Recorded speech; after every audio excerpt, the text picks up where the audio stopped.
Bonjour et bienvenue à notre 10e cours sur le sens de la prière.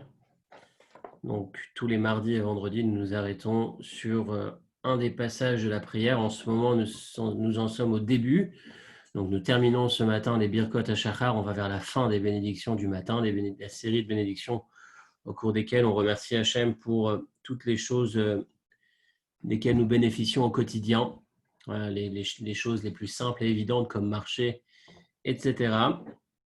Et donc, nous avons laissé la semaine dernière, à la fin de la série de bénédictions, la dernière des bénédictions, qui s'intitule Hamahavir Shena Meenai, Utnuma Meafapai, Dieu qui nous permet de nous débarrasser de toute trace de fatigue de nos yeux et de nos paupières. On avait expliqué que cette bénédiction fonctionnait avec celle qui suit. Elle n'était pas déconnectée du Vihi Ratson, le paragraphe qui suit, et que c'était une grande bénédiction, une bénédiction qui commence par Baruch et qui se termine par Baruch. Donc Baruch Amahavir Shena Menai, et puis ensuite Baruch Hagomer Chassadim Tovim et Amo Israël. Et entre les deux, on avait donc tout ce long paragraphe au cours duquel on demandait pas mal de choses. Vous l'avez ici en gras. Vi Ratzon Milefanecha, que ce soit la volonté de devant toi, Dieu, que tu nous habitues dans ta Torah, que tu nous lis, nous attaches à la pratique de tes mitzvot, que tu nous évites de tomber, que tu ne nous emmènes pas vers toute forme de faute, ni d'épreuve, ni d'humiliation, que le Yetzirah, que le mauvais penchant ne puisse pas avoir le contrôle sur nous. Éloigne-nous du mauvais individu ou de l'individu dont l'influence peut être mauvaise, du mauvais ami, et fais en sorte qu'on soit lié, étroitement attaché, fortement attaché au Yetzer Tov, et au Yetzer Tov, au bon penchant et aux bonnes actions. Incline notre mauvais penchant afin qu'il te soit asservi, qu'il aille dans ta direction, qu'il nous pousse à aller dans ta direction, dans le service de Dieu, et fais en sorte qu'on trouve grâce au quotidien à tes yeux ainsi qu'aux yeux de toutes les personnes qui nous rencontreront dans la journée, et gratifie-nous de grande bonté. Et puis on finit avec Baruch Ata Hashem, Agomel, Chassadim, Tovim, Namo Israël. Donc, merci, béni sois-tu l'Éternel qui gratifie son peuple avec de belles et grandes bontés. Donc cette bénédiction, on avait expliqué donc, dans le début de ce qu'on avait expliqué la semaine dernière, mardi dernier, il y a une semaine, qu'effectivement, quand on s'apprête à démarrer la journée, nous avons conscience, présent à l'esprit, que notre chemin sera rempli, ou en tout cas fréquenté par des épreuves et des obstacles, certaines qui viennent de l'extérieur, des éléments extérieurs qui viennent nous empêcher d'avancer dans le bon chemin, dans la bonne direction, et d'autres qui se trouvent à l'intérieur de nous-mêmes, dans notre nature, ou notre fameux penchant qui a tendance à donner la priorité aux pulsions, aux plaisirs, plus qu'aux aspirations saines, objectives et spirituelles de l'âme. C'est la raison pour laquelle nous demandons à Dieu de nous aider dans cette prière. Donc, une fois qu'on a fini tout le passage de gratitude et d'expression de notre reconnaissance, on s'apprête à attaquer la journée finalement. Ce passage de prière, il est tout au début de notre journée. Donc, on demande à Dieu de nous aider tout au long de cette journée, de prendre le chemin ou de prendre le pas, d'avoir l'habitude de nous retrouver dans le chemin de la Torah et des mitzvot, parce que le fait d'avoir comme guide la Torah et les mitzvot, d'y être attaché, d'avoir ça comme valeur, ça va nous permettre de garder le cap, de ne pas nous éloigner et de nous maintenir malgré les épreuves et les tentations qui peuvent venir de l'extérieur ou de l'intérieur à nous faire tomber et trébucher. Donc, en s'habituant à étudier et en habituant notre pensée à avoir des réflexes de pensée Torah ou réalisation des mitzvot, on développe une forme d'aptitude à une sainteté ou une pureté plus élevée.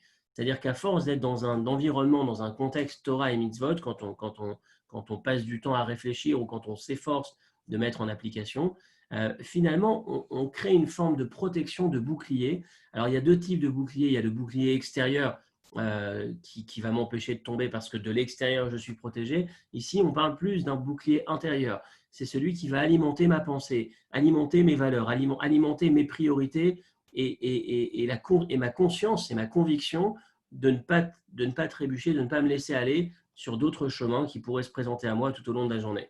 Donc, je reprends les derniers mots de la semaine dernière, dans cette prière, nous mentionnons le Yetzer Tov et le Yetzer Hara, nos deux penchants, le bon et le mauvais penchant, qui effectivement sont à l'intérieur de nous-mêmes et qui ont une force assez considérable, en particulier le mauvais penchant qui va avoir tendance à nous faire tomber dans la recherche de plaisir exclusif comme seul, comme seul objectif, si on peut dire, et qui fait en sorte que notre tête, notre esprit soit déconnecté de tout ce qui a une réelle valeur, une valeur authentique. Et de cette manière, plus on se laisse aller derrière ces pulsions et ces tentations, et plus on donne de la force au Yetzirah, au mauvais penchant, plus on devient presque dépendant de ces demandes, de ces exigences, et on se laisse aller à ne pouvoir presque plus entendre la voix du bon penchant, la bonne parole qui est à l'intérieur de nous-mêmes et qui chercherait à nous orienter du bon côté. Donc on disait, et enfin c'est le dernier paragraphe qu'on a vu la semaine dernière, toujours dans cette bénédiction, que dans ce combat entre ces deux puissances, Yetzirah Tov, Yetzirah Ra, nous demandons à Dieu de nous aider à donner la priorité, à donner la juste valeur au bon côté, ne pas nous laisser aller derrière le Yetzirah Ra. Mais en même temps, on demande son aide, mais tout est entre nos mains, c'est-à-dire que c'est notre volonté, notre capacité à décider et à donner le pouvoir au Yetzirah Tov qui l'emportera. Mais avec cette formule très intéressante qu'on a retirée de la Gemara donc la semaine dernière, qui disait ce qu'on attend de nous, c'est le petit effort et Dieu il fait le reste là-haut, si on peut dire. L'expression c'est Adam Mekadesh Atzmo Mehat. On fournit cette petite sanctification personnelle à notre niveau, au niveau de l'être humain. C'est l'homme qui fournit cet investissement et Dieu termine le travail, si on peut dire. Dieu fait en sorte que ça puisse aboutir et me sanctifie beaucoup d'en haut. Moi, je le fais un peu, lui, il le fait beaucoup.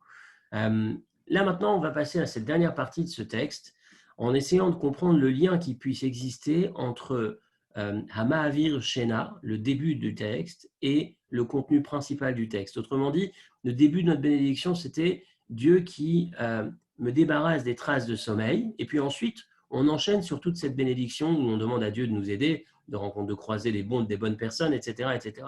Quel rapport existe-t-il entre les deux? A priori, à première vue, il n'y a aucun rapport entre les deux. Mais on va s'apercevoir qu'effectivement, il y en a quand même. Il y a quand même un rapport qui est le suivant. Bemavat Rishon, donc je lis dans la ligne d'en haut, à première vue, il semblerait qu'il n'y a aucun rapport, mais et en vérité, entre le début et la fin de la bénédiction, pas simplement le contenu central, mais même la fin, il n'y a aussi aucun rapport a priori. Alors, on va voir qu'il y a un sens, il y a quand même un lien entre toute cette grande bénédiction, comme on l'a appelée la grande bénédiction, qui commence par Baruch et qui se termine par Baruch, où l'âme imit bonen ktsat yoter.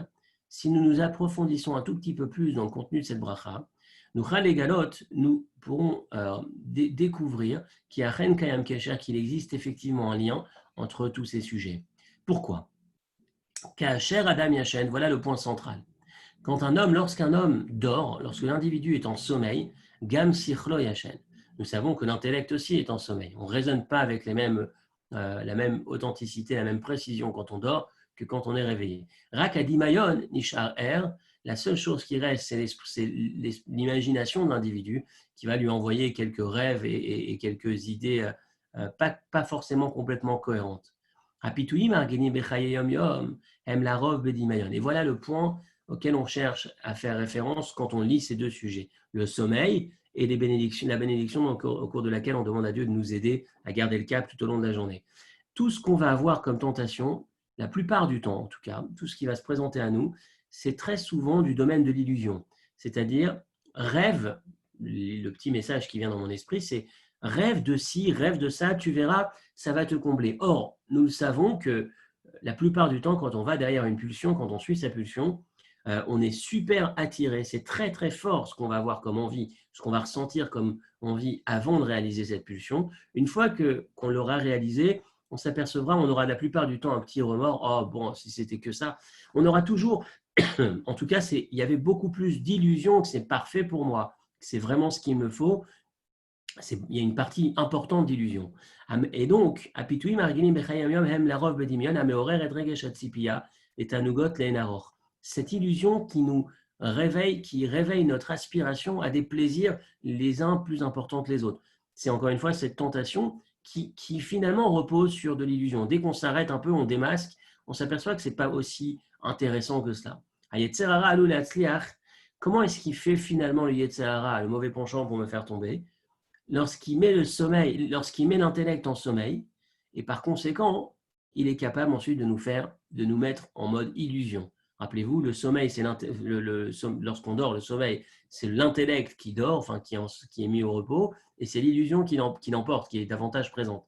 Et bien finalement, si le Yetzer Hara veut me faire tomber, l'idée en filigrane qu'on retrouvera dans cette bénédiction, c'est que c'est dépendant de cette dimension du sommeil. Permettre à mon intellect de raisonner un peu moins, d'être en sommeil, et de donner la priorité à ce vent d'illusion qui va nous vendre du rêve. Adam chez Ubishlita Melea Alkol Khushav, un individu qui a toutes ses capacités et qui maîtrise parfaitement l'ensemble de ses sens, Loït Pate Bekalut, il ne se laissera pas avoir, entre guillemets, facilement. Imanu Chafetzim Liot Behemet Erim, si nous souhaitons être véritablement réveillés, ou les Ishamer Mitarbulot Ayetzahara, et de faire attention de nous préserver des combines du mauvais penchant qui veut nous faire tomber là où on ne devrait pas être, quel est le bon conseil? Et l'imoud à Torah avec Yomitzvotea, de rester réveillé, mais rester réveillé en ajoutant un mot, toujours la bénédiction, le contenu principal de cette bénédiction, c'est en s'investissant dans un moment d'étude et dans la réalisation de mitzvot au quotidien. Pourquoi? Parce qu'on crée une forme d'habitude, on donne la priorité, si on peut dire, en termes d'échelle de valeur, concrètement, en consacrant notre esprit et en consacrant une partie de notre capacité d'agir à un élément qui va avoir davantage de sens pour nous et qui va pouvoir peser dans la balance lorsqu'un choix va se présenter à nous, un bon ou un mauvais choix, le fait qu'on soit investi dans une étude régulière, ce fameux moment d'étude duquel on parle depuis un moment, garder un temps d'étude chaque jour, démarrer sa journée par un moment d'étude, ou avoir, même s'il n'est pas long, mais le fait que ce soit omniprésent, c'est-à-dire régulier dans notre quotidien, c'est ce qui va nous permettre de garder une conviction, de garder une conscience et de ne pas nous laisser endormir, entre guillemets, par le Yetzer Hara. Et donc, Hachem, Bechasada Varabim, Dieu, dans sa grande bonté, Nathan Adam et Akor, Vaïcholet, Ledgaber, a donné la force et la capacité, le pouvoir à l'être humain de l'emporter, d'être plus fort que ces mauvaises orientations spontanées qui pourraient se présenter à lui. Nous sommes plus forts que ça. Et Teramizo, plus encore, il nous a donné premièrement la nature, la capacité de nous maîtriser, deuxièmement la Torah et les mitzvot qui vont nous servir de guide, qui vont nous permettre de garder la direction et nous accompagner, nous presque garder, protéger dans un sens. Et il nous a donné enfin le Yetzer Hatov, le bon penchant, celui qui va émettre cette bonne voix, ce bon message à l'intérieur de nous-mêmes, tout ça pour nous permettre d'avancer. Ma'od ya'aseh emanenu. Qu'est-ce qu'il peut faire d'autre finalement, Dieu, que ça pour nous? Finalement, la seule chose qu'il nous demande, c'est ce tout petit effort, Mahamatz Ishi Katan. L'élément, c'est l'effort, fournir l'effort, être capable de nous prendre en main, et Dieu, d'une certaine manière, fait le reste. Imne ayen betfila amura betsumet lev. Enfin, si nous nous arrêtons avec attention sur cette prière, le texte qu'on vient de lire, on va voir l'organisation du texte et le sens qu'il y a. Niré, nous apercevrons combien l'organisation, l'ordre des choses dans ce texte est précis. Adavar achashuva rishon, la première chose qui compte pour nous protéger tout au long de notre journée, c'est liot bekim urginim batorah, d'avoir une forme de connaissance, de maîtrise et d'habitude dans l'étude de la Torah. Allez, Descartes, nier le vekim et mitzvot Hashem, si on a cela, on est forcément sensible et lié, attaché à une pratique des commandements au quotidien, ce qui va nous protéger, nous préserver de nous égarer et de tomber dans des erreurs. Mais Mikré Kazé, dans ce cadre-là, le mauvais penchant aura de moins en moins d'influence sur nous, car nous chalgam la vie benadator et benadamra, et par conséquent, on sera capable d'avoir un discernement davantage aigu, si on peut dire, sur les personnes avec lesquelles on sera entouré, qui sont nos amis, et qui sont ceux qu'on va essayer d'éloigner de notre sphère la plus proche. Et encore, et davantage de force ou de capacité à maîtriser cette petite voix négative qui pousserait à nous faire tomber. Et par conséquent, de cette manière, nous arriverons à trouver grâce aux yeux de Dieu et aux yeux de tous ceux qui nous croisent. La suite, encore une fois, de cette bénédiction, les Shem Asagat Kolele, et afin d'atteindre tous ces objectifs, nous avons besoin de l'aide de Dieu, et comme on l'a dit tout à l'heure, en prenant la décision de faire le bien, l'aide de Dieu nous est totalement promise et confirmée afin de nous permettre de réaliser cette décision. Donc on voit cette bénédiction, l'importance, je dis souvent, la seule arme que l'on ait pour nous protéger des autres qui pourraient être une source de mauvaise influence ou de nous-mêmes, notre premier ennemi finalement, ce qui se passe à l'intérieur, ces pulsions, etc., ce n'est pas forcément une protection extérieure, c'est davantage une protection intérieure. Cette protection intérieure, c'est le temps qu'on va consacrer à réfléchir au sens que représente la Torah et les mitzvot pour nous, à étudier cette Torah, puisque quand on se lie à un sujet, quand on y passe du temps, le sujet commence à avoir une valeur plus importante pour nous, on s'en sent davantage concerné. Quand on pratique les mitzvot, c'est toujours ce cercle vertueux. Plus j'étudie, plus j'ai envie de faire, puisque j'en ressens le sens. Plus je fais, plus ce sujet compte pour moi, puisqu'il occupe une partie de mon temps. Et plus je fais, il compte pour moi, plus j'ai envie d'étudier davantage. Et donc, tout en restant dans un équilibre où finalement l'essentiel de notre temps sera malgré tout occupé avec des occupations dites profanes, c'est-à-dire le travail au quotidien, les occupations corporelles et pas forcément spirituelles. Mais le fait d'avoir présent à l'esprit, de garder, de s'attacher à cette forme d'exercice physique, plutôt, enfin c'est plus l'exercice physique cette fois-ci, c'est l'exercice mental, ou plutôt l'étude de la Torah, même si encore une fois en quantité il n'est pas forcément important, mais il est régulier, il est présent et en qualité il est là. Et le fait ensuite de pouvoir se donner des chances de réaliser des mitzvot, organiser son emploi du temps avec des moments d'action. On cite souvent cet exemple d'avoir une boîte de tzedaka dans son bureau, par exemple, et de mettre une pièce, même une toute petite pièce à l'intérieur, et répéter cette action. Chaque fois que je fais cette action, je ponctue mon temps, le temps de ma journée, avec des mitzvot. Et c'est ce qui va avoir un impact inconscient sur moi, sur l'orientation de ma journée, les valeurs qui vont accompagner ma journée. Un peu comme le modéani qui me permet de démarrer ma journée avec une certaine conscience, ces moments d'étude et ces moments de mitzvot vont me permettre de l'emporter sur toutes les épreuves et tentations qui peuvent se présenter tout au long de notre parcours au quotidien. Nous avons donc fini le Vehi Ratson précédent, donc que ce soit la volonté du Créateur de nous aider dans tout ce qu'on a vu avant. Juste après, on a un autre Yehi Ratson qui suit le paragraphe précédent, puis ensuite on aura les bénédictions de la Torah.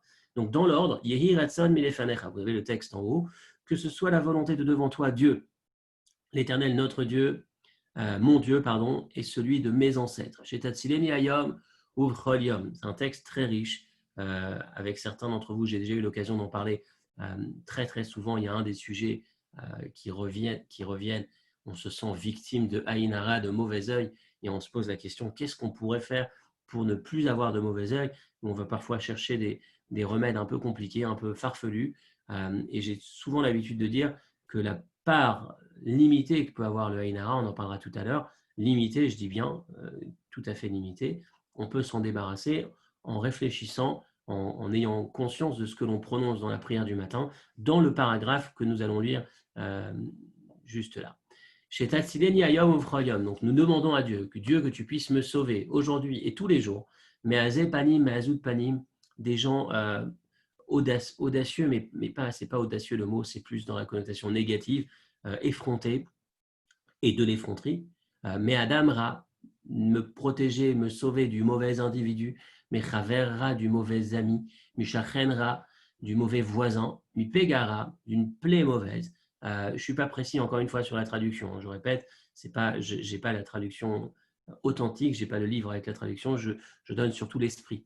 Mais Aïnara, le fameux Aïnara du mauvais œil, mi Lachonara, du Lachonara de la médisance, on en parlera aussi, mi Malchinout, mais Edut Sheker, Malchinout d'être dénoncé ou de dénoncer, mais Edut Sheker du faux témoignage, mi Sinat Abriot de la haine des créatures, de la haine des autres, mais Alila d'un complot, Mimita Meshuna, d'une mort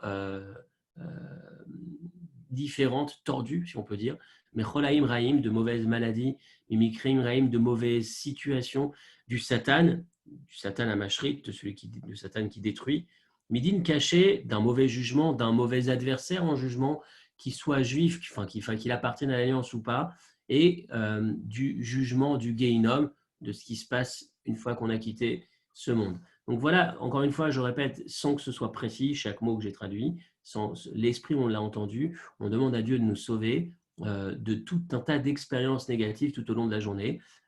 Tefilazo, Mekorab et Tefilato chez Rabbeinu Akadosh. La source de ce texte, La source de ce texte se trouve dans Berachot, dans le traité Berachot, à la page 16b. C'est Rabbeinu Akadosh. Rabbeinu Akadosh, c'est Rabbi Yehuda Hanassi, l'auteur de la Mishnah, qu'on appelait Rabbi tout court, Rabbeinu. Shaya Ragil Omar Ota Besium Tfilato. Lorsqu'il finissait sa Hamida, Rabbi Yehuda Hanassi, l'auteur de la Mishnah, donc, récitait, prononçait ce texte en conclusion de sa Hamida pour demander à Dieu toutes ces choses dont on vient de parler. Dans le Talmud, effectivement, c'était un peu plus long, le texte de Rabbi Yehuda Hanassi, mais c'est une version raccourcie, abrégée de son texte qui est cité dans ce que nous venons de lire. Mais Seder Atfila chez nous, dans notre organisation, ceux qui ont organisé la prière l'ont placé au commencement de la prière plutôt qu'à la fin de la Hamida. On est encore au début de la prière à ce stade-là, parce qu'il y a un lien tout à fait étroit. On a vu des similitudes avec le texte précédent. Donc le Vehi Ratson qui était cité précédemment, vu qu'il est lié, qu'il y a des similitudes avec ce texte, les Chachamim, les maîtres ont choisi de le positionner juste après, alors qu'on est encore au début de la prière. Le contenu de cette prière parle pour lui-même. Ça a l'air évident. On a compris plus ou moins le contenu de cette bénédiction. Nous prions Dieu. Les Hatzil Otanu, nous l'implorons de nous sauver de mauvaises rencontres avec de mauvais individus. Ce mauvais ami, ce n'est pas forcément le mauvais dans le sens avec un mauvais cœur qui est méchant avec nous, mais ça peut être aussi ce très bon ami qui est mauvais pour nous. Ça peut être aussi celui qui a un très bon cœur, un très bon cœur dans le sens très gentil, un ami fidèle, mais qui malheureusement peut avoir un regard, une échelle de valeur ou une vision de la vie complètement opposée à celle qui compte pour nous et qui finalement va s'avérer être un mauvais ami dans le sens de l'influence négative qu'il aura sur notre esprit, sur le sens que devrait prendre notre vie. C'est-à-dire, c'est important de discerner ça. On a l'impression que nous sommes des adultes, on est capable d'ouvrir les yeux, de savoir avec qui est-ce qu'on est entouré, mais on a besoin un tout petit peu d'humilité. Ce texte fait partie aussi de ces moments d'humilité où, effectivement, on a parfois des rencontres qui paraissent de belles rencontres parce que l'individu est bon et même peut-être fidèle en amitié, c'est un gentil monsieur, une bonne personne, mais qui a foncièrement, profondément des valeurs différentes, parfois complètement différentes des nôtres, et cette amitié sympathique qu'on va partager va inconsciemment nous emmener vers un chemin, une direction qu'on n'aurait pas prise sans cette rencontre. Donc, on s'adresse à Dieu, on lui dit: Dieu, permets-nous d'avoir le bon discernement, d'ouvrir les yeux, de ne pas avoir à tomber dans cette amitié qui en apparence est une bonne amitié, mais qui finalement va m'éloigner de la réelle dimension, grande, haute dimension que devait prendre ma vie. Anugame Vakshim Kamuvan, bien évidemment, nous demandons aussi d'être épargnés de mauvais individus cette fois-ci. Les individus, alors attention, quand je dis mauvais, je ne suis pas en train de porter un jugement comme s'il y avait véritablement des mauvais. On croit foncièrement au bon en chacun d'entre nous, chaque être humain. Mais ce que j'entends par mauvais, c'est ayant de mauvaises intentions et étant engagés dans un comportement mauvais et comportant un risque pour nous. Voilà. Donc on demande effectivement à Dieu de nous sauver de ce qu'on a appelé entre guillemets des mauvais individus. Rachlanim, ceux qui colportent, qui racontent aux autres ce qu'ils ont entendu chez l'un et qui vont finalement détruire les amitiés, détruire la vie sociale parce que justement, en répétant des choses qui vont avoir des influences négatives, les lachon hara, ce qu'on appelle le lachon hara. Le lachon hara, c'est dire d'aller voir, enfin entre autres, je ne suis pas en train de m'arrêter sur le lachon hara, mais dans le détail, mais globalement, c'est ceux qui vont avoir tendance à parler les uns sur les autres, et Dieu sait combien est-ce que ça détruit la société en général et les individus en particulier. Shem Kozvim ou Bogdim, on demande à Dieu de nous épargner des gens menteurs, des gens qui trahissent, qui sont pleins de jalousie, pleins de haine, et malheureusement, c'est des gens qu'on côtoie, qui peuvent faire partie de notre parcours au quotidien. Et on demande donc à Dieu de nous épargner de ce genre de personnes sur notre chemin. Et la morale Kolma Matzenu Imno Mifgashim Bilti Nemi Meinele, même si nous fournissons, malgré nos efforts, tous nos efforts que nous allons mettre en œuvre pour éviter ce genre de mauvaises rencontres, malheureusement, nous ne pouvons jamais être certains que ces gens-là ne se présenteront pas sur notre chemin. Et donc, nous demandons à Dieu de nous épargner de ces personnes ou de ces rencontres. Inyan Ainara de Rejbio. Alors, on arrive tout de suite donc au sujet dont je vous ai parlé en introduction, le Ainara, le mauvais œil. Quelle est finalement la bonne approche, la bonne analyse du Ainara? Qu'est-ce que c'est que le Ainara? On va voir ici une des approches du Ainara. l'une des explications concernant le Ainara, ce n'est pas qu'il y a un mauvais œil qui est mauvais en soi et qui a les capacités de faire du mal, parce que le regard de l'autre, comment est-ce qu'il pourrait avoir une influence directe, qui il est quelque part pour détruire ma vie? Sauf qu'il y a autre chose. Il donne l'exemple, il dit, ce qui peut se produire, c'est lorsqu'on va montrer, je vais ajouter le mot à outrance, j'insiste, de manière ostentatoire, remarquable et avec insistance, un élément positif qu'on pourrait avoir. Attention, je précise le cadre, ça ne veut pas dire qu'on ne puisse plus vivre avec le confort qui nous convient et auquel Dieu nous a donné accès. Ce n'est pas de cela qu'il s'agit, mais parfois, il y a la touche de trop. On cherche de trop à le mettre en avant. Ce qui va se passer, c'est que l'autre qui a un petit œil ou qui est plutôt jaloux ou limité, en regardant ce dont on va pouvoir bénéficier, va émettre un jugement. Quel est le jugement qu'il va dire? Il va dire, tiens, mais qu'est-ce qu'il fait? Pourquoi, au nom de quoi celui-ci réussit tellement?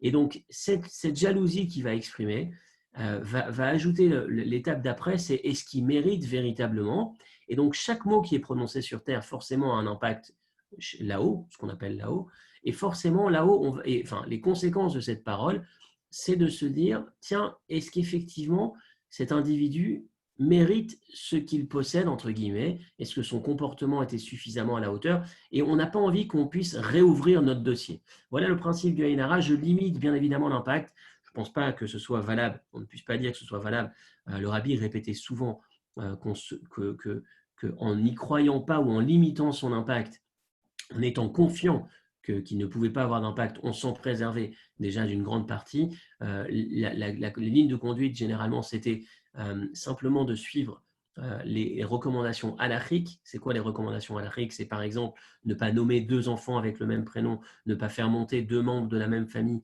père et fils par exemple, ou frères l'un après l'autre à la Torah, de manière à ce qu'effectivement il n'y ait pas cet impact de Haïnara. Il y a quelques éléments, quelques références à l'Afrique, mais globalement, ce que l'on va retenir de ce texte, c'est éviter, c'est pas vivre avec moins de confort, mais c'est éviter la dimension regardez, voyez ce à quoi j'ai eu accès, limiter un peu cet impact, et puis ne pas croire à plus que ça d'impact possible par le Haïnara, et enfin, réciter cette bénédiction le matin et réfléchir à ce que l'on dit lorsqu'on prononce ces mots.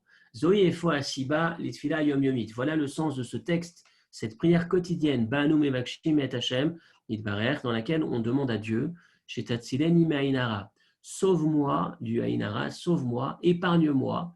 Et ce que j'ai l'habitude de dire, une fois que j'ai prononcé le mot shetatsileni, Dieu sauve-moi, épargne-moi du Haïnara, je pars confiant pour toute la journée que je ne serai pas touché par ce Haïnara. Il n'y aura pas d'Haïnara qui pourra m'atteindre. Et partant de ce principe, en ayant cette confiance, effectivement, on se débarrasse de l'aptitude que pourrait avoir qui que ce soit sur mon destin, sur mon sort, à travers le regard qu'il pourrait porter. Donc, ça fait partie des prières avec lesquelles on commence la journée, on demande à Dieu d'organiser notre quotidien pour qu'on soit épargné d'obstacles extérieurs et intérieurs.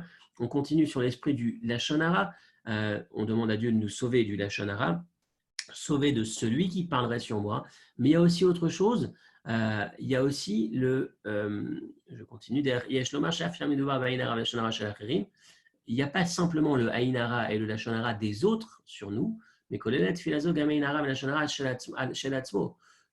y a aussi la dimension où on demande à Dieu de nous épargner de notre propre Lachon Hara et Haïnara, que nous n'en arrivons pas à regarder l'autre, à parler sur l'autre, à raconter, à colporter. On demande aussi à être sauvé de nous-mêmes, si on peut dire, à ce que Dieu contribue à nous aider à garder le cap dans notre dignité, dans notre façon de nous comporter à l'égard des autres, en tout cas notre propre comportement aussi. C'est aussi le sens de cette coutume que certains ont de finir leur phrase en disant Bléaïnara sans que ce soit une Aïnara, sans que ça puisse porter Aïnara, c'est-à-dire je mentionne ce que telle ou telle personne a pu bénéficier grâce à Dieu. Quand je finis ma phrase par grâce à Dieu sans Aïnara ou Baruch Hashem, on est en train de dire j'ai mentionné cet élément, mais je ne veux surtout pas que je puisse être la source d'une forme négative quelconque qui puisse résulter de ce que je viens de prononcer comme mot. Al kol panim, conclusion, celui qui a entièrement confiance en Dieu et qui s'appuie sur la bonté de la providence divine qui va m'accompagner tout au long de la journée. Et notre il n'a aucune notion, enfin, il ne sera absolument pas touché, il ne pourra pas être touché par le Ainara, puisque Dieu n'abandonne pas, ne quitte pas tous ceux qui ont confiance en lui. Ça, c'est un sujet dont on parle de manière très brève, mais qui est la force et le pouvoir de la confiance en Dieu, le fait de placer sa confiance en Dieu, considérer que Dieu peut, est celui qui peut pour moi. Et je m'en remets entièrement entre ses mains. J'ai absolument confiance qu'il fera ce qu'il faut, ce qui est bon, quitte à utiliser un miracle pour moi. Ça déclenche chez Dieu cette capacité ou cette possibilité, cette nouvelle possibilité d'en faire davantage pour moi, peu importe si je le méritais, si c'était prévu initialement ou pas. Donc voilà un passage très riche dans la prière du matin, au cours duquel on demande des choses essentielles pour le cours de notre journée, avec un équilibre entre le danger ou le pouvoir que l'autre pourrait avoir contre moi et la confiance que je vais placer en Dieu et les mots de la prière auxquels je vais penser quand je démarre ma journée, qui vont me permettre de continuer de garder le cap et d'avoir une journée positive, confiante, sereine, au cours de laquelle je pourrai réaliser, donner du sens et faire ma mission sur Terre. Je vous souhaite de passer une excellente journée et je vous donne rendez-vous jeudi matin 9h pour le cours sur la paracha et vendredi 8h, la suite de cette étude.